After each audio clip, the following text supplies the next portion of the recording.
adalah tidak ada alam ini apabila tidak ada lahirnya baginda Rasulullah. Kemudian tidak ada lebaran haji, tidak ada lebaran Idul Adha apabila tidak hadirnya lahirnya baginda Rasulullah SAW.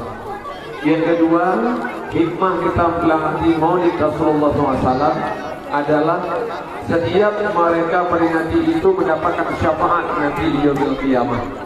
Kemudian yang ketiga, hikmah memperingati Maulid itu adalah di situ semuanya akan membaca salawat kepada baginda Rasulullah. Bayangkan baginda Rasulullah ketika saat malaikat Jibril membicarakan kepada baginda Rasulullah, ya Muhammad, bahwa sungguhnya Allah memerintahkan kepada Malik Maut untuk mengazab kita, mengazab manusia. Maka kenapa neraka dibuat oleh Allah Taala 7? Karena ada 7 anggota kita yang berbuat maksiat.